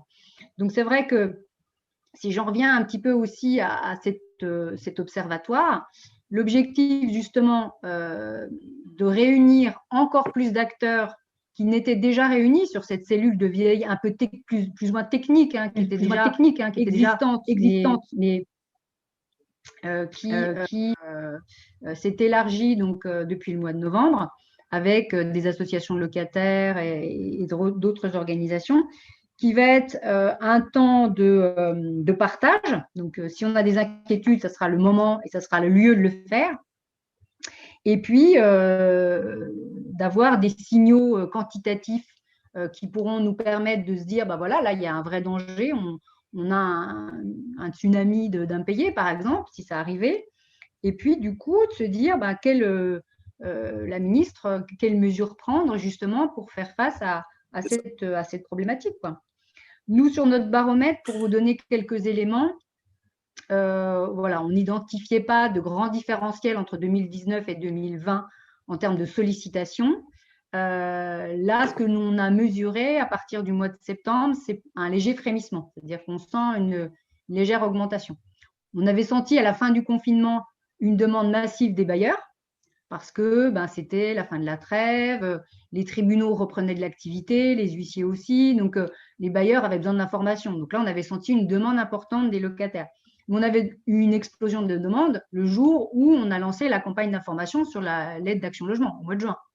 Donc là, on avait senti également un pic sur notre plateforme, parce qu'on a une plateforme qui est la plateforme SOS Loyer Impayé, qui permet donc au 0805 16 0075 de pouvoir joindre gratuitement une ADIL, puisque donc, cette plateforme permet de router en composant le numéro de son département vers l'ADIL la plus proche, qui pourra du coup vous renseigner, informer et puis expliciter les démarches utiles à entamer, que ce soit pour solliciter une aide au logement, pour saisir le FSL, pour saisir effectivement, mobiliser une aide d'Action Logement, d'une caisse de retraite. Enfin, il y a plein de choses à faire. Et ce qui est important aussi, c'est d'avoir un éclairage, notamment sur le montant de la dette. On avait fait une étude sur la valeur ajoutée d'une consultation en ADIL. Et c'est vrai que sur la phase précontentieuse en impayé, dans un cas sur deux, on avait un recalcul de dette. Donc, c'est vrai que assez régulièrement, il y a des problématiques sur le montant des sommes dues. Et ça fait partie des éléments, l'information qui peut être apportée donc, par ces ADIL qui sont au service des locataires, mais je le rappelle aussi des bailleurs. Alors, des bailleurs, troisième catégorie, les copropriétaires, alors qui peuvent être des copropriétaires bailleurs, certes, mais tout simplement des copropriétaires qui ont des charges à acquitter. Certaines vont pouvoir être récupérées comme on est sur locataire et d'autres non, si on est occupant. Sur la question du risque des impayés de charges, on en parlait tout à l'heure avec Olivier Safar, c'est le cœur de son métier, et ça fait partie de l'Observatoire, si j'ai bien vu la mission. Là-dessus, quel regard particulier? Est-ce qu'il y a des consultations à longueur de temps auprès des ADIL sur les problèmes d'acquittement de charges? Je ne parle pas de calcul, mais de difficulté à les payer. Est-ce que c'est un peu majoré? Est-ce que c'est aussi une crainte à avoir, sachant que ces charges peuvent aujourd'hui, c'était même l'enjeu, être alourdies par des travaux de rénovation énergétique souhaités par tout le monde. Alors, je distinguerais peut-être deux choses, c'est-à-dire qu'on s'est posé la question des accédants à la propriété qui ont un crédit à rembourser et est-ce qu'il y avait des sollicitations fortes? Non plus. On a eu des échanges avec des établissements financiers qui nous disaient que eux étaient à l'écoute de leurs clients et essayaient dans la mesure du possible de rééchelonner pour les accédants qui se trouvaient un petit peu en difficulté. Donc, on ne constate pas une augmentation flagrante des sollicitations sur le sujet. Il y a forcément des difficultés. On a quand même des ménages qui posent la question, mais je dirais les établissements financiers essayent d'être à l'écoute pour justement proposer des choses. Concernant les copropriétaires, alors qui remboursent peut-être un prêt ou plus parce qu'ils ont fini de le faire, aujourd'hui, on n'a pas ressenti non plus une sollicitation forte sur le sujet. Alors peut-être aussi, comme le disait M. Safar, parce que il n'y a pas eu beaucoup d'AG et finalement, il n'y a pas eu autant de travaux que ça de décider. Ouais. Je voudrais dire que dans les conseils syndicaux, il y a aussi des gens qui ne sont pas très vieux et j'étais 10 ans présidente de mon conseil syndical. Donc, il y a aussi des gens voilà, jeunes et dynamiques. C'est Hervé Marseille qui parlait ça, beaucoup non, mais voilà. C'est pas Olivier. Non, Olivier n'a pas dit ça. La diversité. Voilà. Donc, effectivement, aujourd'hui, voilà, on n'a pas de sollicitation forcément très forte sur le sujet, mais c'est vrai qu'on constate réellement qu'il y a peu de décisions qui sont prises. Aujourd'hui, voilà, les AG, effectivement, ont été reportés. Et il est d'autant plus compliqué par correspondance et en visio de prendre des décisions sur des travaux. Où là, je pense que la présentation du projet par l'architecte, les différents échanges qu'on peut avoir avec le syndic, tout l'enjeu du financement, je pense que ça, c'est un échange qui est indispensable. Enfin, l'AG, je pense que c'est un lieu, enfin, une prise de décision sans discussion préalable, c'est compliqué. Et je Je pense qu'en correspondance, quelquefois, on comprend mal la résolution. On a des copropriétaires à qui on explique une résolution, qu'est-ce qui va être voté. Quelquefois, la comprennent à l'envers ou la comprennent pas correctement. Et c'est vrai que c'est au moment de l'AG où le syndic a un rôle pédagogique d'explicitation, que ce soit le président de séance ou le syndic, qui a un rôle d'explicitation justement de la résolution et d'accompagner dans la compréhension de ce qui va être décidé, et qui peut effectivement, grâce à ces discussions-là, bien comprendre les enjeux. Alors après, il vote pour ou contre, c'est lui qui le fait en connaissance de cause. Mais c'est vrai que je pense que l'échange lors de l'AG, il est primordial. Et il faut, dans la mesure du possible, le maintenir, parce que c'est à l'issue de ces débats qu'on comprend la réalité des enjeux, quoi. Merci beaucoup, Roselyne. Cet observatoire, ce travail de diagnostic, ça a vocation à s'inscrire dans la durée ou et dès qu'on jugera que ça va mieux dans le pays, on lèvera ça? Parce que je pose la question, l'observation des impayés dans l'univers bancaire, par exemple, c'est un mécanisme dont on est familier. Tous les établissements le font, collectivement, individuellement, et nous, on est un peu démunis. Alors, il y a une grande dispersion des bailleurs privés, mais c'est quand même un beau sujet. C'est un outil de pilotage des politiques publiques aussi. Est-ce que ce serait bien que ce soit définitif, finalement, même si ça fait une mission de plus pour l'ANIL? Alors, donc c'est vrai que cet observatoire, c'est la DIAL qui va centraliser ces données. Nous, on s'associe effectivement, puisqu'on a une habitude quant au traitement des données, puisqu'on anime le réseau des observatoires locaux des loyers. Donc, c'est vrai qu'on a cette habitude de traitement et de valorisation des données. Donc, c'est naturellement qu'on s'est proposé pour mener ce travail avec la DIAL, donc, mais ça reste la DIAL qui le pilote. Tu nous dis ce qu'est la DIAL pour ceux qui ne sauraient pas, tu développes l'acronyme? C'est la direction interministérielle de l'hébergement et du logement. Parfait. Qui vraiment a un rôle, je dirais, à la fois, donc ils vont rassembler effectivement l'ensemble des réflexions sur ces sujets. Ils ne travaillent pas que sur l'impayé, ils travaillent aussi sur l'habitat dégradé. Donc, c'est vrai qu'ils ont cette mission, effectivement, de regrouper ces données et puis de pouvoir proposer ce nouvel outil. Et alors, est-ce qu'il va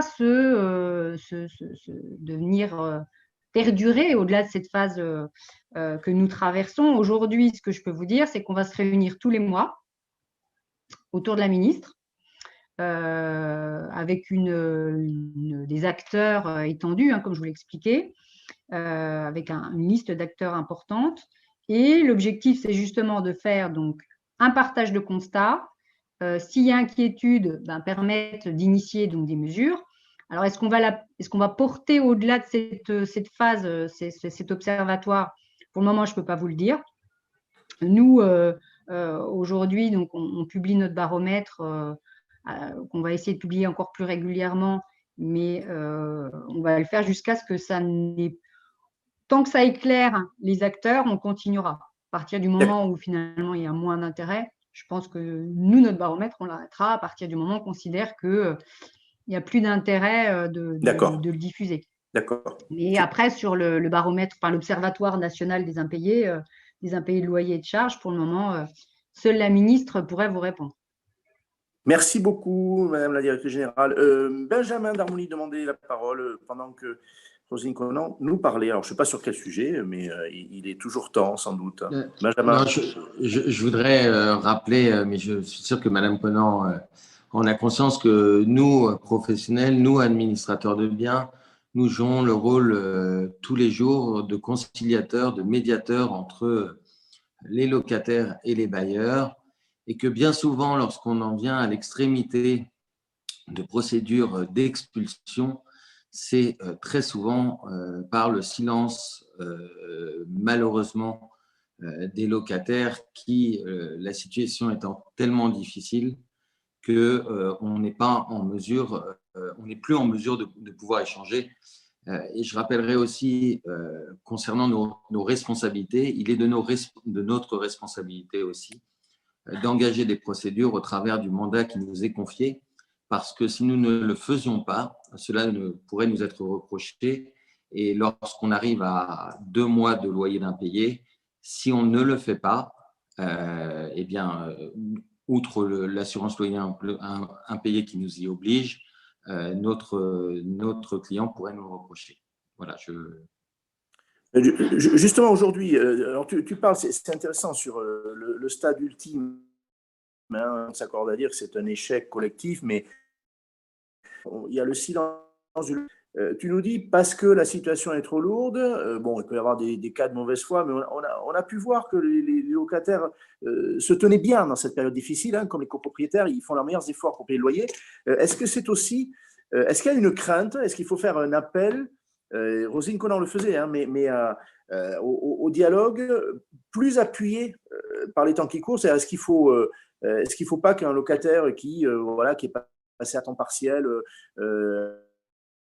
revenu, parce que même si elle est compensée, il y a une perte de revenus, ou un conjoint qui a perdu son emploi, est-ce qu'il ne faut pas en appeler au dialogue immédiat sans attendre les 2 mois, 3 mois d'impayés qui plombent la situation?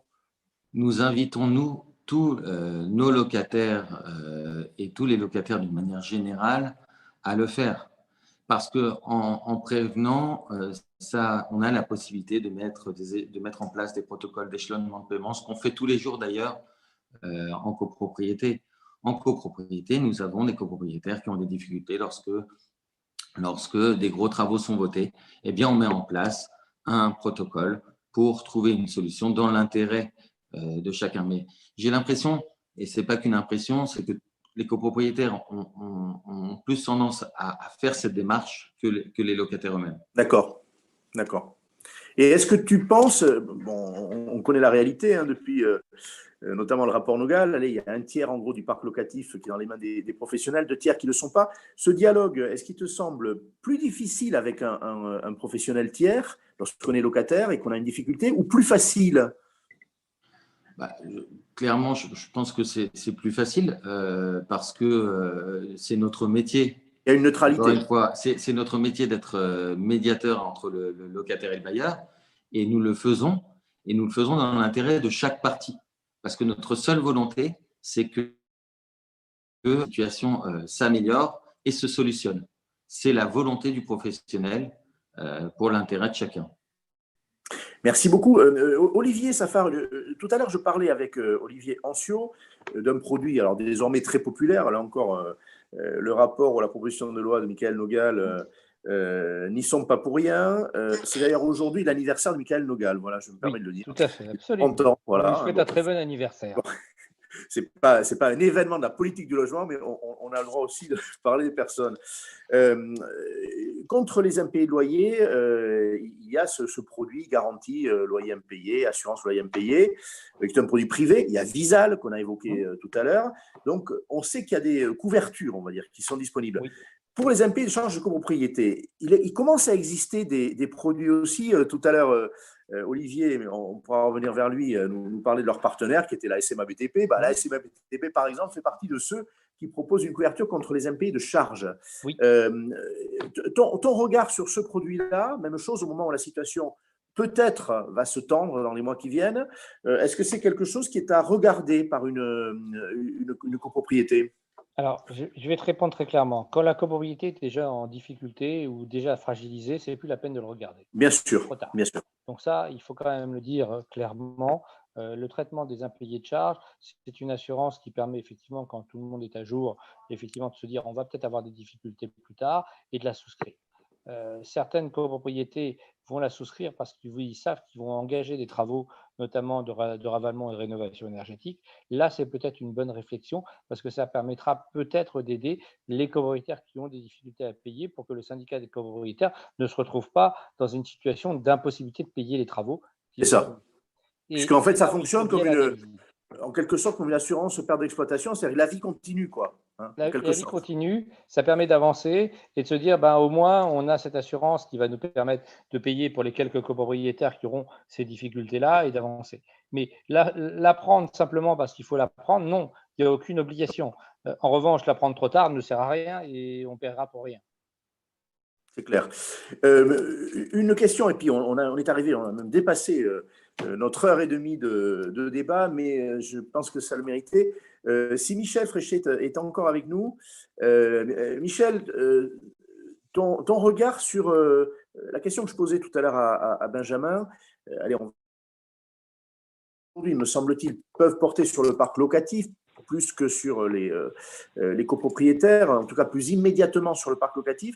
Est-ce qu'il y a une bonne information? Tout à l'heure, je disais, les administrateurs de biens sont-ils eux-mêmes suffisamment formés au dispositif d'aide, d'accompagnement?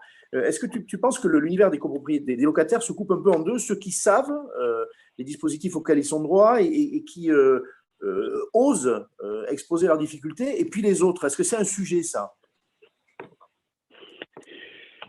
Ta question est intéressante parce que je m'étais demandé si tu me donnerais la parole avant la fin. Ah oui. Et je m'étais dit que si tu me donnais la parole avant la fin, je parlerais très rapidement de 3 thèmes. Et parmi ces 3 thèmes, il y avait celui-là, notamment le manque de connaissances des dispositifs d'aide de la part d'un certain nombre de locataires, mais on pourrait ajouter aussi d'un certain nombre de copropriétaires. Et là, il faut absolument que collectivement, nous fassions des efforts colossaux pour informer le public des aides qui existent et que dans un très grand nombre de cas, ils ne connaissent pas. Ça, c'est une chose sur laquelle je voulais appuyer, d'autant plus que, alors, nous, à la CGL, nous ne l'avons pas constaté, mais c'est un peu normal. Par contre, de nombreux acteurs le constatent, c'est-à-dire l'arrivée dans cette période de nouvelles populations en difficulté. Des populations qui, jusqu'à maintenant, passaient sous les radars, hein, tout simplement, parce qu'ils n'avaient pas de problème. Avec la crise économique dans laquelle nous sommes entrés, ils connaissent des problèmes et ils arrivent, si j'ose dire, sur le marché, entre guillemets, de l'aide, qui, pour eux, est quelque chose de complètement étranger. Et ça, c'est à souligner, quelque chose, comment dire, qui les gêne. Oui. C'est difficile, et ça, c'est une des raisons que nous avons à la CGL sur le fait qu'il y ait un nombre limité de situations de grandes difficultés qui nous remontent, parce que il y a beaucoup de gens qui placent leur dignité à un certain niveau, et c'est plutôt bien, et qui ne veulent pas, soit avoir des aides, parce que pour eux c'est quelque chose de dégradant, soit même se renseigner sur ces dispositifs. Donc ça, c'est quelque chose vraiment à prendre en compte. J'ai pas de baguette magique, de remède miracle à proposer, mais je pense qu'il faut réfléchir là-dessus pour déculpabiliser les gens qui entrent dans des situations difficiles et qui ne veulent pas, qui n'osent pas faire la démarche pour qu'on les aide. Et il y a je donne aussi la parole après toi à Xavier Lemoine, parce que la collectivité locale est aussi un interlocuteur vers qui on peut se tourner. Les mairies sont même des sources d'informations, je pense, hein, pour les… Je suggère en effet à la diffusion en contact quand même avec tous les publics, et que de surcroît, la plupart du temps, nous avons des observatoires de la copropriété, des observatoires de ceci et de cela. Et donc, je pense qu'on peut être un relais efficace et crédible de la communication, qui effectivement est sans doute un point d'effort notable. Merci beaucoup, Xavier. Je laisse continuer, Michel, mais on pourra revenir vers toi tout à l'heure. Le tout dernier point, c'est tout ce qui concerne les travaux de rénovation énergétique. Quoi qu'on en dise, et quelles que soient les aides importantes que les pouvoirs publics mettent sur la table, il y aura une partie des coûts que les copropriétaires, que les petits propriétaires, j'insiste là-dessus, devront assumer. Et ça, oui, voilà, c'est ça. Et ça, c'est quand même quelque chose de lourd pour un certain nombre d'usagers, et en particulier ceux qui ont les revenus les moins importants. C'est lourd, et dans la crise dans laquelle nous sommes en train d'entrer, ça va en rajouter. Donc, je pense, et j'espère que parmi tous les gens qui nous écoutent, il y a un certain nombre de décideurs J'espère que les mesures que les pouvoirs publics sont en train de mettre en place pour la rénovation énergétique, qui sont nobles, risquent d'alourdir encore un peu plus le fardeau financier que vont devoir supporter nombre de petits propriétaires, et il faudrait y réfléchir parce qu'il ne faudrait pas qu'il y ait dans les mois et les années qui viennent des bombes à retardement qui explosent à ce moment-là. Merci Michel. J'intercale une observation, une question d'Olivier Ancio qui a demandé la parole. Et après, j'ai une question à poser sur la rénovation environnementale, énergétique à Xavier Lemoine, s'il peut encore rester 3 minutes avec nous. Olivier Ancio, tu avais demandé la parole. Oui, merci Henri. Non, c'était juste une remarque sur les propos qui avaient été tenus tout à l'heure sur la responsabilité de l'administrateur de biens face à l'impayé, pour rappeler qu'effectivement, dans notre mission, nous avons l'obligation de les traiter, ces impayés. Alors, le mot n'est pas très joli, mais en tout cas, le recouvrement est pour nous une obligation. Et on évoquait la nécessaire médiation avant l'engagement du contentieux. Elle répond de toute façon à une double nécessité juridique d'abord, puisque la récente réforme de la législation en la matière impose une tentative de médiation avant de passer à la phase judiciaire, et elle est en plus dans une bonne proportion des cas, l'approche amiable, que ce soit le locataire ou le copropriétaire, ne serait-ce que par un coup de fil, que par un courrier, même s'il n'est pas recommandé, etc., permet déjà, dans une grande proportion des cas, d'arriver à trouver un accord, souvent d'étalement d'ailleurs. C'est pas le cas dans tous les cas, mais cette phase amiable, de toute façon, est fortement nécessaire et utile. Voilà, tiens, là, je vais être impertinent puisque tu es avec nous. Dans l'univers du tertiaire, on a parlé de renégociation, de baisse de loyer, dans l'univers commercial, que tu connais très très bien aussi. Ça peut avoir du sens dans le résidentiel qu'un locataire dise, un locataire fidèle notamment, qui est là depuis plusieurs années, qui a démontré la qualité du lien avec le bailleur, et qui dit moi je sollicite pour rester parce que ma solvabilité a baissé, je gagne plus la même chose, je sollicite une baisse du loyer. Est-ce que ça a du sens? Est-ce que c'est idiot d'imaginer ça? Non, ou est-ce que ça peut être une négociation dans certains cas?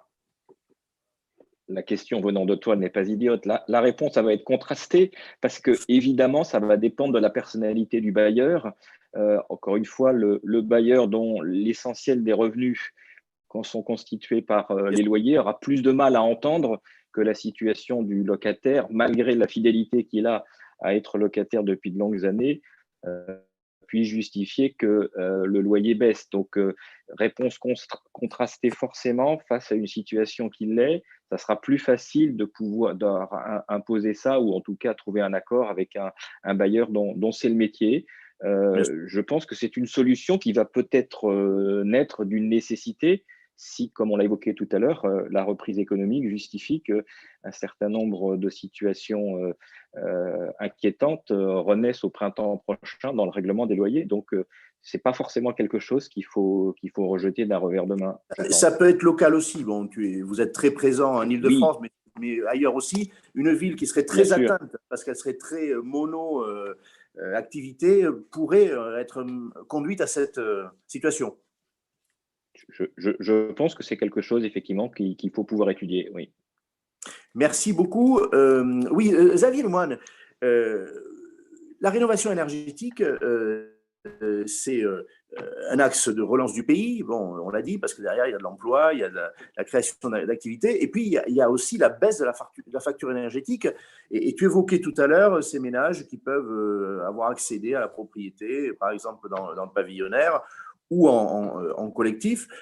Bref, imaginez une baisse de la facture de 20, 30, 40%, ça veut dire quelque chose en termes de budget domestique. Est-ce que ce hiatus entre moins de moyens pour faire les travaux, malgré les aides publiques, et puis le besoin de baisser les factures, est-ce qu'on va arriver à le résoudre, ce hiatus?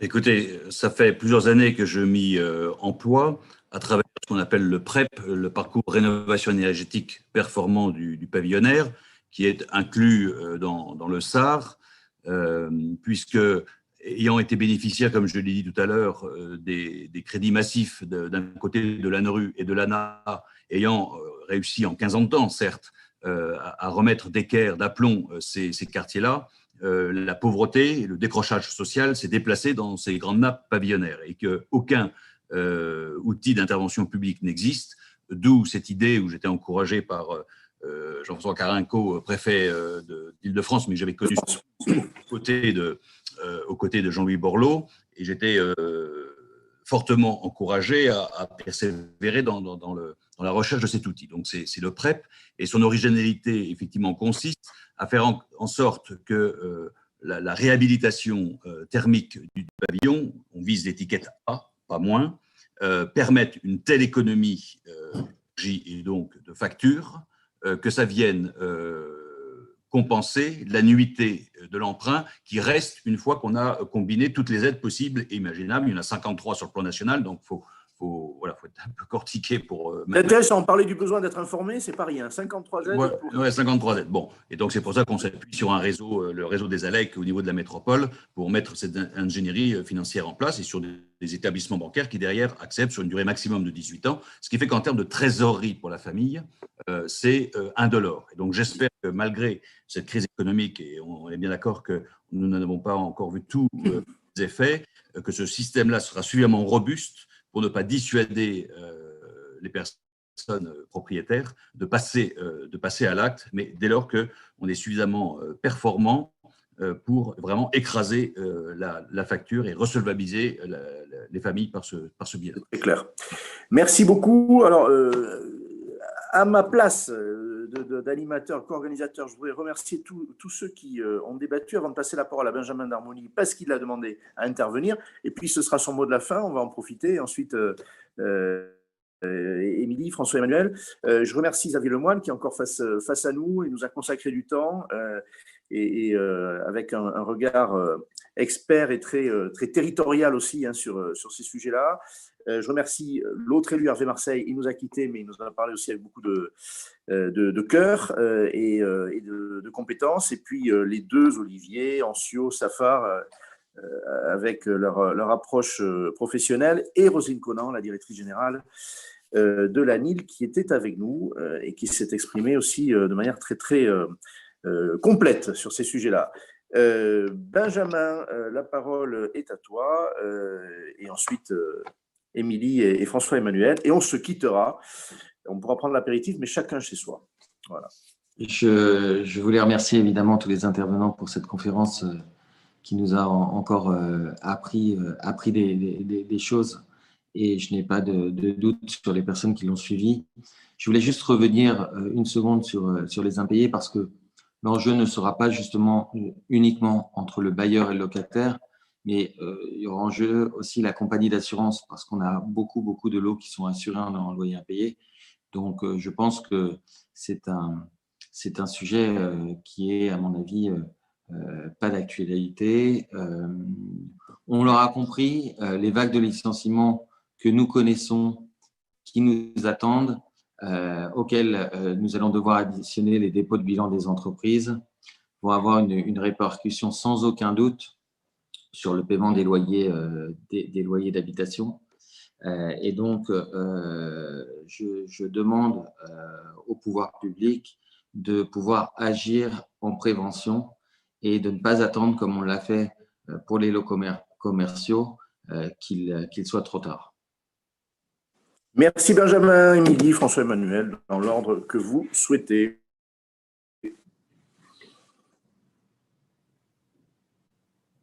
Mais il faut en revanche que… Plus que jamais l'intermédiation aura tout son rôle à jouer en tant que professionnel. Je sais que c'est un peu un lieu commun maintenant à chaque fois qu'on aborde ces tables rondes, mais on en voit toutes les vertus, que ce soit pour la discrimination, que ce soit pour le traitement des impayés désormais. Le locataire ne sera jamais plus actuellement notre client. On l'oublie parfois, mais là, véritablement, il rentrera dans un jeu dans lequel on doit avoir tout notre rôle en tant que médiateur et en entretenant un dialogue constant. Voilà. Donc, c'est ce que j'ai retenu essentiellement ce soir, et bien d'autres aspects, bien évidemment, et je remercie chacun des débatteurs. Merci encore. Merci beaucoup. Je crois qu'Émilie, en fait, a dû partir parce que j'ai un petit message que je viens de voir. Donc, je vous dis… Elle revient. Je suis revenue juste 5 minutes. Je suis désolée. J'ai un appel urgent imprévu. Du coup, je vais conclure un peu à brûle pourpoint. Merci beaucoup, Henri, à chacun des conférenciers d'avoir participé riche en informations et en aide pour les participants dans le cadre de ces dossiers difficiles que sont les impayés. Et puis, je vous remercie encore. On se retrouve mardi prochain sur un autre sujet. Ce sera mardi, en effet, et pas jeudi. Pour les habitués, il y en a désormais beaucoup de ce cercle. On change de jour. En fait, mardi était le jour initial. On l'avait décalé pour diverses contraintes.